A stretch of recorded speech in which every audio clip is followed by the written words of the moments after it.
तेजस्वी जी जानते हैं कि वह 10 लाख का झूठ बोले थे, उनको भी उम्मीद नहीं थी, तो उन्होंने कम से कम युवाओं को बरगलाने के लिए दिया था। विधानसभा में एनडीए के मंत्री जवाब देते हैं, इससे बड़ा सबूत क्या हो सकता है कि आज बीजेपी ने पटना स्थित कार्यालय में प्रेस कॉन्फ्रेंस किया। सीटीईटी और बीटीईटी पास 7वें चरण की शिक्षक बहाली की प्रक्रिया को लेकर अभ्यर्थियों के साथ बीजेपी प्रदेश अध्यक्ष कार्यालय में कॉन्फ्रेंस के दौरान रोजगार के मुद्दे पर संजय जायसवाल ने एक बार फिर से सरकार को घेरा।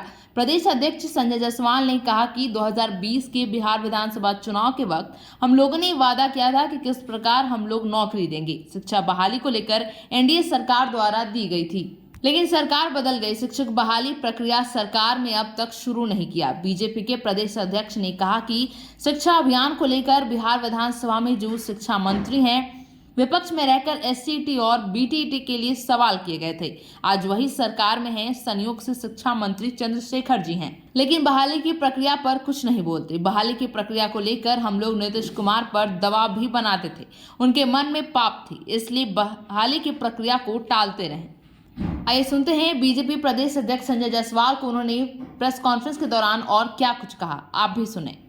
तेजस्वी जी जानते हैं कि वह 10 लाख का झूठ बोले थे, उनको भी उम्मीद नहीं थी, तो उन्होंने कम से कम युवाओं को बरगलाने के लिए दिया था।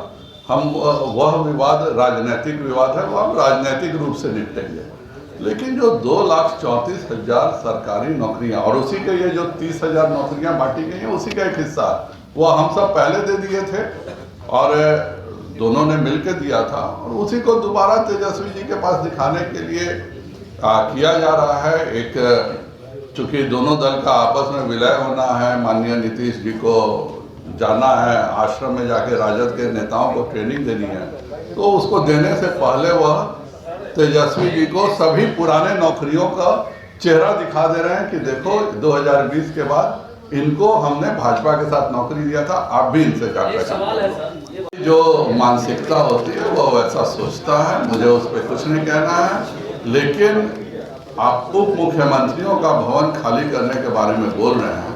उप मुख्यमंत्रियों को जिस घर में, पूर्व उप मुख्यमंत्रियों को जिस घर में जाना है, आप बिना उसके व्यवस्था के बोल रहे हैं। और वही अगर आप पता करें, मैं किसी व्यक्ति की बात नहीं कर रहा हूँ, राजद के प्रदेश अध्यक्ष कहाँ रहते हैं बताए, किस नाते वो रहते हैं, जदयू के प्रदेश अध्यक्ष किस नाते रहते हैं, आपके इन सब को क्यों मकान दिया गया, एक व्यक्ति की बात नहीं है। लेकिन नीतीश कुमार जी भवनों का प्रयोग अपने सुविधा से करते हैं। खुद ही जब आरसीपी मंत्री थे तब उनको किस नाते दिया था आप नहीं बता सकते हैं, लेकिन आपके उससे सूट नहीं किया तो 1 घंटे में आपने आरसीपी का सवाल फेंक दिया। तो यह जो सरकार का विधानसभा का भवन जो है, यह नीतीश कुमार जी ने अपनी व्यक्तिगत जागीर बना ली है और उस हिसाब से दे रहे हैं, यह सरासर गलत है।